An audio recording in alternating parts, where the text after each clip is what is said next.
입시를 묻다 피기맘.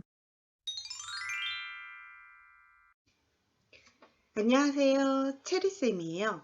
오늘은 영재원 기출풀기 그 7번째 시간입니다.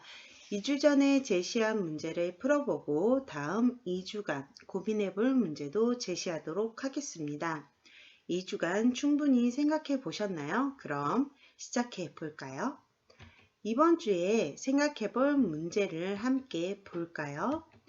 사람이 광합성을 한다면 일어날 수 있는 일을 제시하시오 라는 문제입니다. 여기서 일어날 수 있는 일을 제시하시오 라고 되어 있지만 한 가지가 아니라 여러 가지를 제시를 해볼 수가 있죠. 그래서 최대한 많이 아니면 여러 가지 제시하시오 라는 말이 없다 하더라도 이런 문제에서는 여러 가지를 한번 생각해 보면 좋을 것 같습니다. 그럼 2주간 충분히 생각해 보셨나요? 가능한 답은 무엇일까요? 그럼 함께 풀어보도록 하겠습니다. 사람이 광합성을 한다면 일어날 수 있는 일을 제시하시오. 이 문제에서 우선 우리가 알아야 할 게 무엇일까요? 당연히 광합성이겠죠. 광합성은 무엇일까요? 광합성이란 식물이 물과 햇빛을 이용해서 이산화탄소를 받아 스스로 먹이를 만드는 과정이라고 보시면 될 것 같습니다. 동물은 생활에 필요한 양분을 얻기 위해서 먹이를 먹죠. 그러나 식물은 동물처럼 먹이를 먹지 않아도 잘 자랍니다. 그 이유는 무엇일까요? 동물은 살아가는 데 필요한 에너지를 얻기 위해서 먹이를 먹지만 식물은 살아가는 데 필요한 에너지를 얻기 위해서 직접 양분을 합성하기 때문입니다. 식물이 물과 햇빛을 이용해서 양분을 형성하는 그 과정을 광합성이라고 하는 거죠. 지구에 살고 있는 대부분의 생명체들은 그 생존을 광합성에 의지하고 있고요. 나머지는 광합성으로 생성된 그러한 물질을 섭취하고 살아가고 있습니다. 사람도 당연히 예외가 아니죠. 우리가 먹고 있는 음식의 근원은 모두 광합성이라고 할 수가 있겠죠. 어쨌든 다시 돌아와서 이러한 광합성은 잎에 있는 이 엽록체 안에서 일어나게 됩니다. 엽록체 안에는 녹색 색소인 엽록소가 들어있는데 이 엽록소 때문에 식물이 녹색으로 보이게 되는 거죠. 엽록소는 광합성에 필요한 빛을 흡수하게 됩니다. 그런데 광합성이 일어나기 위해서는 또 어떤 게 물이 필요합니다. 물이 부족한 곳에서는 식물이 잘 자랄 수 없는 것은 광합성에 필요한 물을 얻기 어렵기 때문이죠. 또 이러한 엽록소는 식물의 잎이 녹색으로 보이게 하는 이유이기도 합니다. 자, 그럼 인간이 직접 광합성을 하게 되면 어떻게 될까요? 인간이 살아가면서 공부를 하고 직업을 갖고 일을 하는 이유는 여러 가지가 있겠지만 그 중에도 아마도 먹고 사는 문제가 클 거라고 생각을 해요. 그런데 인간이 스스로 살아가는 먹이를 만들 수 있는 이런 광합성을 할 수 있다라고 한번 상상을 해봅시다. 배고프면 햇살만 받고 물을 흡수하면 식사가 끝이 나요. 더욱 맛난 식사를 하려면 어떻게 할까요? 양질의 햇빛을 더욱 강하게 쬐고 좋은 물을 흡수하면 되지 않을까요? 그래서 의식주 중에서도 특히나 어떤 식에 관련된 것이나 다르게는 외모 등의 여러 가지 변화를 예상해 볼 수 있을 것 같습니다. 이 문제를 친구들에게 이야기를 해봤더니 아이들에게 이러한 답을 얘기를 했어요. 돈이 많지 않아도 항상 맛있는 식사를 할 수가 있겠네요. 햇빛이 잘 드는 창가 자리에 앉으면 선생님 언제나 배가 부를 것 같아요. 선생님은 뚱뚱하니까 더 많이 먹을 수 있어서 배부를 것 같아요, 항상. 지금 현재는 공장이 있는 곳을 가기 싫어해요. 그죠? 별로 좋은 주거 공간이 아니라고 생각을 하는데 공장이 가득한 곳이 가장 살기 좋은 곳이라서 그곳으로 이사를 갈 것 같아요. 라고 하는 거예요. 그래서 왜? 라고 얘기를 했더니 이산화탄소가 많이 나오기 때문에 광합성을 하려면 이산화탄소도 있어야 하잖아요. 라고 이야기를 하기도 하고요. 뭐 밥을 먹지 못해서 죽는 아이들은 없을 것 같아요. 대신에 물이 엄청 비싸질 것 같아요. 또는 지금도 그렇게 되면 지금도 물이 부족한데 물이 다 없어지면 어떡하죠? 라는 많은 아이디어를 내주더라고요. 그래서 이러한 아이들의 말처럼 다양한 변화가 있을 테고요. 신체 구조에도 변화가 있을 수 있겠죠. 그런데 이러한 문제에서 조심해야 할 것들이 있습니다. 이러한 문제에서 뜬금없이 외모가 변한다, 환경 문제가 해결될 것이다, 직업이 사라질 것이다, 인기 있는 직업군이 달라지거나 음식 섭취를 안 해도 된다 등의 원인이 없는 대답만 하는 경우가 있습니다. 이건 굳이 이 문제가 아니어도 여러 곳에서 답이 될 수도 있을 법한 문제이기도 한데요. 이러한 문제가 제시가 되었다라고 하면 무엇보다 어떤 게 이러한 답만, 결과만 있는 것이 아니라 근거가 있어야 합니다. 근거란 의견이나 주장 등에 대해 그것이 옳음을 뒷받침해주는 사실, 어떤 일이 생기게 된 원인이나 까닭, 이러한 것을 말하죠. 그렇기 때문에 무엇 때문에 이렇게 변할 것이다, 무엇 때문에 이렇게 될 것이다 등의 원인과 결과를 함께 적는 것이 필요합니다. 자, 이 부분을 기억을 하시고 문제를 한번 함께 해결해 보도록 하겠습니다. 식물이 가합성을 한다라고 하면 햇빛이 충분한 식물의 잎이 넓은 걸로 보아 어떻게 최대한 가합성을 많이 하기 위해서는 몸의 면적이 지금처럼 넓게 변하게 되겠죠. 그래서 옆으로 퍼지는 게 유리하고 체형이 앞뒤로는 얇고 넓게 진화를 하게 되겠죠. 그러다 보면 아마 나라에 따라 현재도 나라에 따라 차이는 있지만 지금과는 달리 뚱뚱한 사람이 인기가 있을 수 있고 선망의 대상이 될 수도 있을 것 같습니다. 또 외모적으로 바뀔 수 있는 게 수렉이나 헐크, 조금 다르긴 하지만 그루트 같이 사람의 피부색이 녹색으로 변할 수도 있을 것 같아요. 식물이 초록색인 이유는 엽록소로 과합성을 하게 하는 이 요소인데요. 엽록소는 만약 엽록소를 사람 피부에 접목을 시킨다면 피부색이 초록색으로 변할지도 모르겠죠. 그럼 이 초록색이 싫다, 외모적으로 싫다라고 해서 또 다르게 엽록체의 색상을 변경시키는 그러한 연구도 될 수 있을 거라는 생각이 들기도 하네요. 또 음식을 씹거나 많이 먹지 않기 때문에 이 튼튼했던 치아는 어떻게 될까요?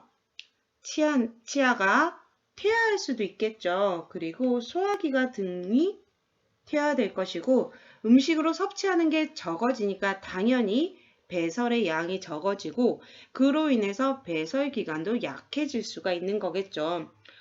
그럼 현재는 화장실을 대변을 보러 하루에 한 번 정도 간다라고 하면 일주일에 한두 번만 가도 되지 않을까요?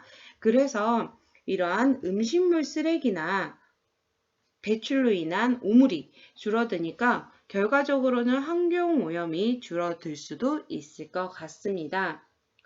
또 어떤 게 있을까요?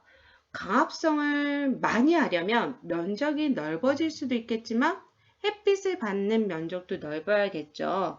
그러다 보니까 의복이 매우 관수화될 수가 있을 것 같아요.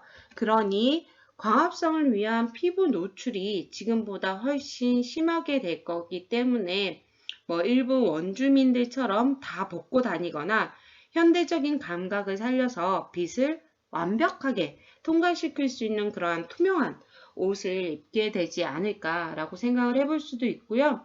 이렇게 되면 패션 스타일은 지금과는 완전히 달라지겠죠. 그리고 또 다르게는 이러한 많은 노출로 인해서 성범죄에 관련된 것도 늘어날 수도 있고요. 또 몸을 이렇게 감싸주지 못하기 때문에 저체온증도 걸릴 수가 있을 것 같습니다. 또 햇빛이 있는 낮에 햇빛이 많이 뜨죠? 그럴 때는 뭘 해야 돼요?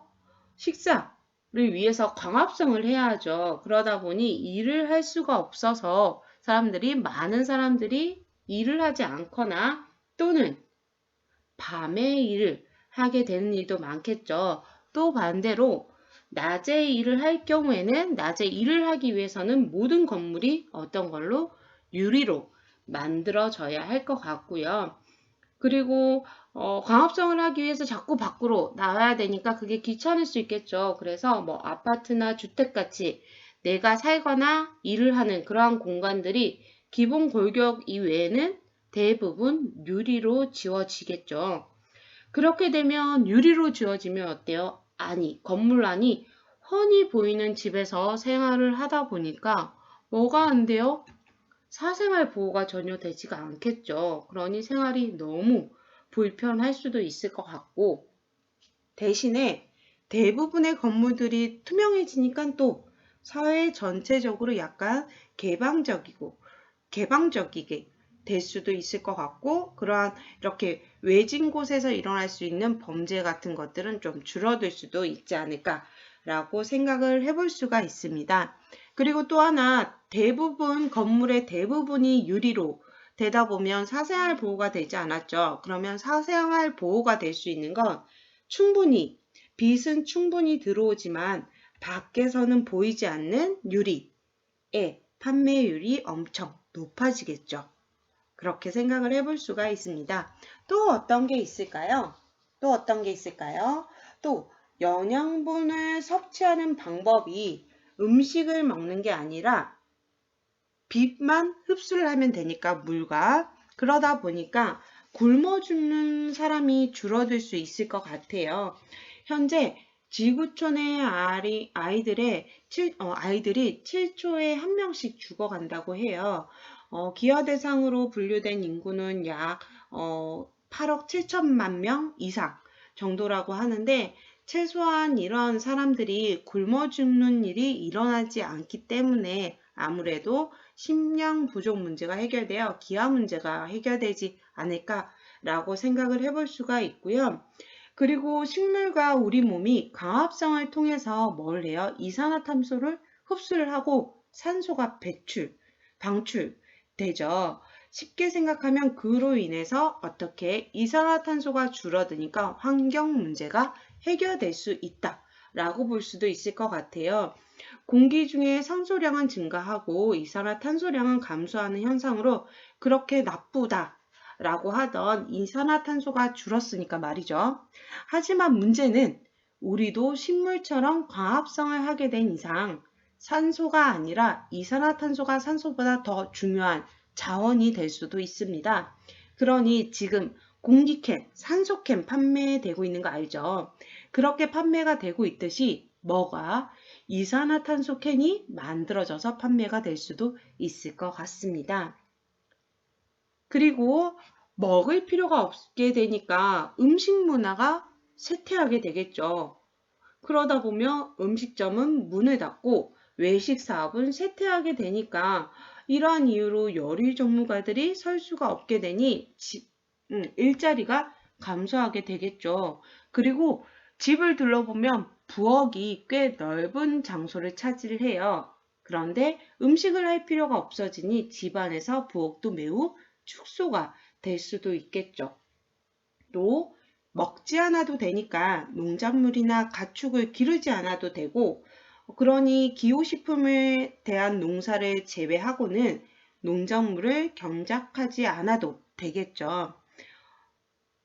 먹는 즐거움이라고 많이 들어봤죠. 저도 먹는 즐거움을 굉장히 좋아하는데 먹는 즐거움이 사라지니까 먹는 거 이외에 즐거움을 찾아서 노는 일이나 집중해서 오락과 같은 사업이 발전도 할 수가 있을 것 같고요. 또 아까 물은 섭취를 해야 돼요. 그러다 보니 물이 엄청 비싸지고 또 이산화탄소도 비싸질 수가 있겠죠.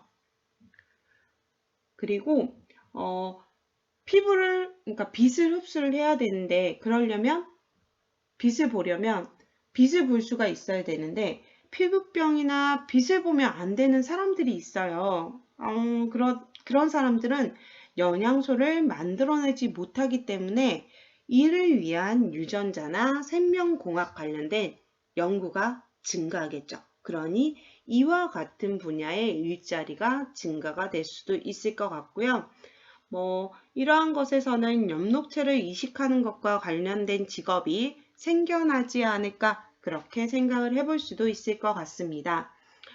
지금과 같이 잠깐 얘기도 했지만 빛을 볼 수 없는 사람들 혹은 광합성을 하기 위해서 필요한 요소를 생각을 해보면 빛, 그리고 이산화탄소, 온도 등이 있는데 이 모든 것은 특정 시기가 되면 광합성량의 변화가 없거나 오히려 낮아지는 경우가 있어요. 온도가 너무 높으면 이 또한 광합성에 방해를 주기 때문에 어떤 나라? 너무 더운 나라 있죠. 40도가 넘는 그런 나라에서는 광합성이 어려워질 수가 있고요. 충분히 광합성을 하지 못하기 때문에 매일 온도가 40도가 넘는 곳은 혹은 넘는 계절, 저희 여름같이 넘는 계절에는 오히려 영양실조가 걸릴 수도 있을 것 같아요. 그러다 보니 장마철엔 모두 무기력해지고 그러다 보니 인공 조명 아래에서 모여있게 되지 않을까라고 상상을 해볼 수도 있을 것 같고요. 지금 현재 여름 되면 선풍기나 에어컨을 많이 활용을 하지만 이때가 되면 선풍기나 에어컨보다는 인공 조명이 엄청 비싼 전자제품이 될지도 모른다 라고 생각을 해볼 수가 있죠. 결국에 이러한 문제 또한 또 다른 문제를 낳을 수 있을 거라고 생각이 됩니다.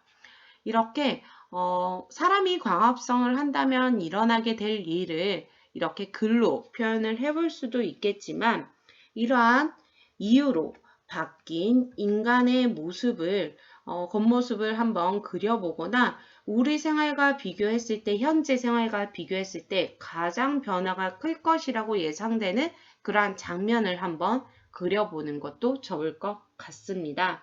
이런 게 이제 연계 활동이라고 보면 될 것 같습니다. 다음, 그럼 2주간 생각해 볼 문제를 제시하도록 하겠습니다. 다음 2주간 생각해 볼 문제는 다음과 같습니다. 다양한 답도 생각해 보는 게 중요하겠죠.